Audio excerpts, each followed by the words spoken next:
Hi, it's me, the storyteller. Thank you for joining me. Most of my stories on this channel are based on actual events, and some aren't. I'll let you decide if this story is fiction, or if it's not.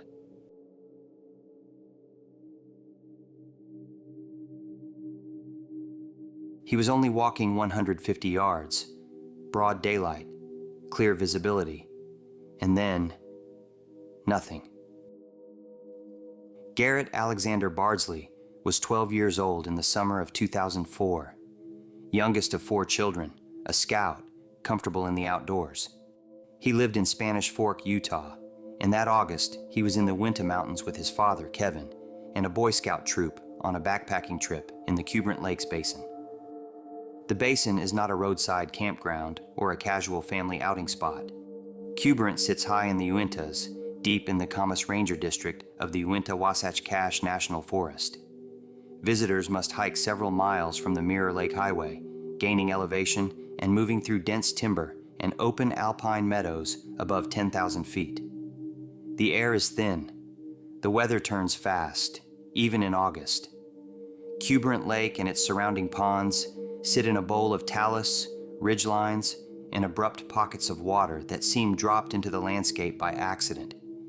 It is beautiful, but it is also a place that feels slightly outside ordinary human scale. Garrett had been there before with his troop. This was a planned, structured outing, not an improvised family trip. Leaders, scouts, routines, and expectations were all in place.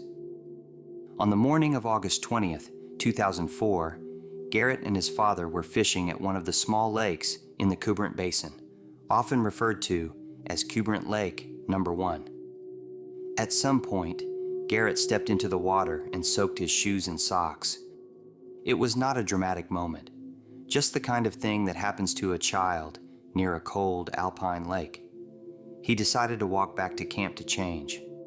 The distance between the fishing spot and the campsite has been described as roughly 150 to 250 yards. A visible path, a short walk, open ground where a person can watch someone cover most of that distance without obstruction. Kevin watched Garrett walk away, calling out once when he noticed his son had drifted slightly off course. Garrett corrected his path and continued. Kevin also noticed that Garrett had taken his fishing pole, which struck him as odd since Garrett expected to return quickly. He dismissed the thought, looked back down at his line for only a few seconds, and when he looked up, Garrett was gone. After about 20 minutes without Garrett returning, Kevin packed up his gear and headed back to camp. At that point, it still felt like a simple mix-up. Garrett would already be there, pulling on dry socks. But the campsite was empty. Garrett had not arrived. No one had seen him. What followed was the familiar slide from mild confusion to genuine concern. Adults from the group began searching immediately. They checked the direct route, the short side paths, the stands of trees. They called his name. Everyone expected someone to shout back that he had been found. No one did. Garrett had disappeared somewhere between the lake and the campsite, a span of roughly 2 football fields. That fact never changed. Once it was clear that he was missing, the response escalated quickly. Over the next 9 days, more than 1,200 people joined the search. Trained SR personnel, deputies, volunteers, mounted teams, dog handlers, and helicopter crews.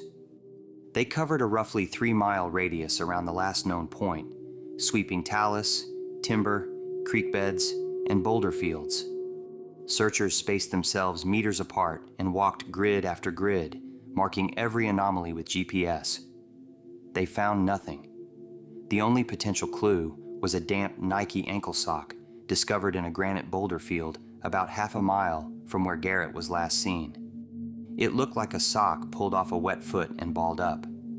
For a moment, it seemed like a breadcrumb in an otherwise empty landscape. But later that day, a searcher claimed the sock as his own, suggesting he may have dropped it earlier. Accounts differ about whether DNA testing was ever conclusive. the detail remains unresolved. Weather complicated everything. Within days, snow and freezing rain swept across the basin. Nighttime temperatures fell into the teens. Hypothermia becomes a lethal factor very quickly at that altitude, especially for a 12-year-old without proper layers. The official assumption, at least publicly, leaned toward disorientation and exposure. Garrett simply walked off course and eventually succumbed to the elements. But the complete lack of evidence, no clothes, no gear, no sign of struggle or fall, left the explanation feeling incomplete. The search continued informally for months. Kevin and groups of volunteers returned repeatedly, rewalking terrain in 500-meter grids. Even a year later, they were still combing the basin, documenting GPS tracks and hoping for the smallest trace. Nothing surfaced. The mountain remained silent. To understand why this case unsettles people, it is necessary to picture the geography. The Cuberant Lakes Basin is ringed by steep slopes and cliffs. It has only one practical access route from Trail 080, which branches from Lofty Lake Trail. The basin is composed of open meadows, scattered timber, Krumholtz formations, and wide visibility. From the lake to the campsite, it is not the kind of place where a child vanishes behind a dense wall of brush. Yet searchers describe how deceptive the terrain becomes once a person walks off the main line. Talus fields hide deep gaps under seemingly solid stone. Undercut stream beds can swallow objects and never return them. Volunteers recounted tossing logs into shallow-looking rivulets and watching them disappear into mud as if the ground had opened beneath them. In that sense, the simplest explanation remains possible. Garrett fell into a concealed crevice or undercut, succumbed to the cold, and was effectively hidden from even the most determined search teams. But if that were the case, why did such an enormous search effort, including helicopters, infrared scans, dogs, and hundreds of boots on the ground, fail to locate any trace at all? One of the earliest theories raised was the possibility of a wildlife encounter, particularly with a mountain lion or a black bear. Both species inhabit the Uintas. A startled cougar could attack silently, and a scavenging bear could carry off remains. However, wildlife experts and SAR personnel pointed out the same problem. Animal attacks leave signs. Mountain lions typically drag prey and feed in a sheltered area, leaving claw marks, disturbed soil, tufts of clothing, or partial remains.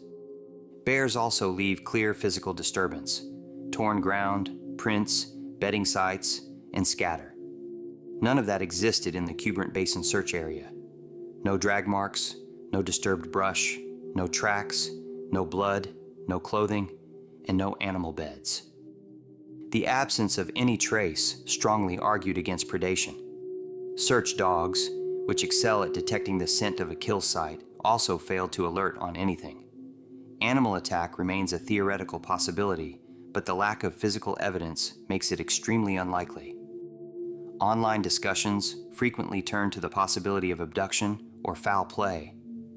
But this theory suffers from an even greater logistical problem. To abduct a child from a remote basin at 10,000 feet would require hiking miles in and out without attracting attention. The trail approaches were busy in summer. No suspicious individuals were reported. No belongings were found along exit routes. Investigators stated publicly that there was never enough evidence to consider it an abduction case. There is also speculation, entirely unproven, that something happened between Garrett and someone within the group, and that the disappearance was misrepresented. This theory hinges solely on speculation and the uncomfortable statistical reality that missing child cases often involve someone known to the child. But there has never been evidence supporting this. Kevin Bardsley dedicated the remainder of his life to search and rescue efforts, education, and ongoing attempts to find answers. Many believe that this is the behavior of a grieving father, not a guilty man. The most grounded theory is also the most painful. Garrett became disoriented, moved away from the direct line to camp, and continued walking, perhaps for miles, until exposure claimed him.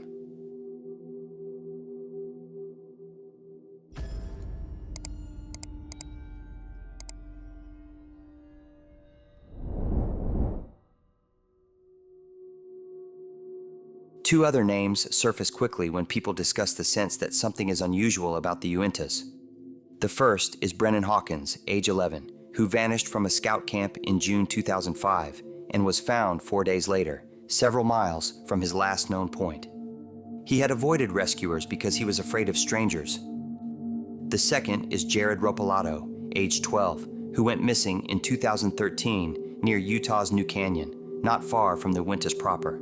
He was found 5 miles from where he disappeared after building a small shelter and digging into the ground for warmth. Both boys were found alive, but the distances they covered and the terrain they crossed surprised even experienced searchers.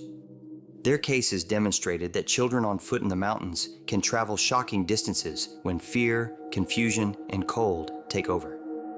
Because of this, one of the most conservative explanations for Garrett's disappearance suggests that he did not simply vanish between point A and point B. Instead, he may have become disoriented, drifted behind a stand of trees, lost the direct line back to camp, and in the thin air and rising panic, continued moving until hypothermia overtook him far beyond the initial search radius. If Brennan could travel several miles and Jared could reach 5, perhaps Garrett pushed well past the main grid before the first search teams arrived. It is not impossible, but even this explanation leaves lingering questions. The search radius was large and was executed quickly. Helicopters and ground teams should have intercepted some trace. There is another layer to the story when it escapes official reports and moves into true crime forums, missing 411 discussions, and high strangeness communities. The Uintas have an unusual reputation among hikers, hunters, and search and rescue personnel. Reports surface of sudden pockets of silence, abrupt fog, the sensation of being watched, or strange calls from tree lines. Most are dismissed as nerves or imagination, but they persist. Some refer informally to the Uinta Triangle, a loose clustering of unexplained disappearances and near misses in the region. In those circles, Garrett's disappearance is placed alongside other cases with similar contours. Children just out of sight for moments, gone without tracks, extremely thorough searches that turn up nothing. Dogs that cannot seem to lock onto a scent trail beyond a small bubble around the last known point. Weather rolling in just in time to erase the best chances of sign. In that environment, the theories begin to shift away from human predators or simple missteps and toward things that bend toward the unexplained. Cryptids, entities, something out there that behaves more like a pattern than an animal. There are no claims of a confirmed creature in the Uintas, no documented thing moving through talus fields and timber at 10,000 feet, selectively taking children. There is no evidence for that. What does exist are reports. Hunters talk about seeing tall, pale figures standing on ridgelines at the edge of vision, silent and wrong in their proportions. Campers describe hearing voices calling their names from dark tree lines at night in the exact tone of loved ones who are not there. Little things, usually laughed off later as nerves and imagination. These stories attach themselves to Garrett's case like burrs. In that frame, what happened between the lake and the camp becomes brutally simple. He encountered something that does not leave normal sign, something that does not bleed, does not drop hair, does not leave clean tracks, something that can move through rock fields, water, and timber without leaving the kind of trace current search tools know how to interpret. That is where the language starts to change, and people begin to use words like entity rather than animal. Again, there is no evidence, just a pattern of absence that invites something more. It is not proof. It is a vacuum where proof should be. 2 decades after that morning at Cuberant Lake, Garrett has not been found. No verified clues. The basin has remained as empty as it was the moment he vanished. Kevin still returns to the mountains. Through the Garrett Bardsley Foundation, he works to improve search and rescue systems so that another family might be spared the same outcome. He has said that the wilderness deserves more respect than most people give it. That statement carries weight coming from a father who watched his son walk 150 yards across open terrain and disappear without sound or sign. If this was a tragedy rooted in terrain and exposure, the lack of evidence remains a haunting anomaly. If it was abduction, the logistics are nearly impossible. If it was wildlife, the absence of sign contradicts the behavior of predators. And if it was something else, something that does not fit cleanly into the categories of human, wildlife, or terrain, then it leaves only questions. What did Garrett encounter between the lake and the campsite? How did he vanish so completely? And why, after 20 years, has the mountain refused to give up a single trace? If you enjoyed this story, please consider subscribing to the channel. Give it a like, a comment, and maybe a share. But if you didn't like the story, maybe share it with someone you don't like. In any case, I'm glad you stuck around to the end.